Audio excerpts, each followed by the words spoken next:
400 पार की बात कर रहे थे। इस बार 140 करोड़ की जनता 140 सीटों के लिए भी इन्हें तरसा देगी। जो महंगाई बढ़ी है, बेरोजगारी बढ़ी है और किसान की आय के साथ जो धोखा दिया है, उसका इनके पास कोई जवाब नहीं है। इसीलिए जो लोग जनता का गुस्सा समझ गए हैं, वो न केवल खुद डगमगाए हैं, न केवल उनका आत्मविश्वास डगमगाया था, बल्कि उनकी जवान भी डगमगा गई। जो मुख्यमंत्री दूसरों को भ्रष्टाचारी कहते हैं, दूसरों को माफिया कहते हैं, आज सबसे ज्यादा खनन और सबसे ज्यादा सोनभद्र के रिसोर्सेस की चोरी कोई कर रहा है तो वो भारतीय जनता पार्टी है, उनके सहयोगी लोग। और आप देखते होंगे कि सब के सब उनके मंच पे रहते हैं या मंच के आसपास रहते हैं। तो जो लूटने वाले हैं सोनभद्र को, वो सरकार के मंच पे रहते हैं। तो ये जनता सब बात समझ गई है, इसलिए जनता इन्हें हराने जा रही है। इनके पास कोई रास्ता नहीं है और किसी भी जगह चले जाएं, उन जगह तो चुनाव खत्म हो गया है। सुना है कि जहां पर विवेकानंद जी कभी मेडिटेशन किए थे, वहीं पर हमारे देश के प्रधानमंत्री जी मेडिटेशन करने जा रहे हैं। ये मेडिटेशन की जरूरत तो पहले थी, 5 साल पहले या 7 साल पहले, जब आपको देश के लिए काम करना था। अरे 10 साल के बाद तो आपको फुर्सत ही फुर्सत है, आप जितना चाहोगे उतनी मेडिटेशन कर लोगे। और दूसरा, वहां तो भारत की सीमा खत्म हो जाती है, उसके बाद तो आगे पानी पानी है, पता नहीं कहाँ चले जाएंगे उसके आगे। कहीं ऐसा तो नहीं अंटार्कटिका की तरफ जा रहे हो, क्योंकि गर्मी बहुत है यहाँ। और याद रखना, ये गर्मी के कारण भी हार रहे हैं।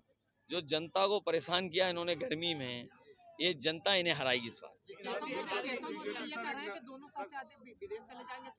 अभी मुझे सुनने, हालांकि उनके बारे में नहीं कहना चाहिए, शहजादे शह भी देंगे, मात भी देंगे।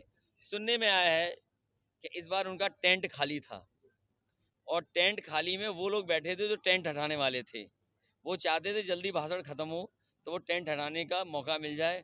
उतने ही लोग टेंट में बैठे थे जो टेंट हटाने के लिए आए थे मजदूर। सर, बीजेपी नैरेटिव बना रही है कि अगर इंडिया जीतती है तो ST/SC OBC का आरक्षण। देखिए, जो आप पढ़े लिखे लोग हैं वो बात समझ लें, पिछड़े दलित आदिवासियों का आरक्षण अगर किसी ने छीना है तो बीजेपी ने छीना है।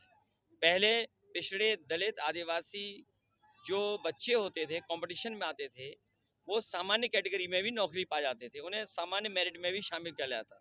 उनको अगर पाबंदी करके अपने अपने जो सेगमेंट है उसमें उनको बांध दिया है। पिछड़ों को अपने में बांध दिया, आदिवासियों को अपने में बांध दिया, दलितों को अपने में बांध दिया। कोई भी जनरल कैटेगरी में नहीं आ पाएगा। और जो जनरल कैटेगरी है वो 50% की अगर हम माने तो उसी में धर्म आता है। तो आप खुद सोचिए कि धर्म के आधार पर आरक्षण किसको ज्यादा मिल रहा है और किसने ज्यादा किया है, और वहीं पिछड़े दलित और आदिवासियों का आरक्षण किसने छीना है। वो इसलिए बैठक है क्योंकि बीजेपी वाले झूठ बोलने में बहुत आगे हैं, झूठा प्रचार करने में बहुत आगे हैं।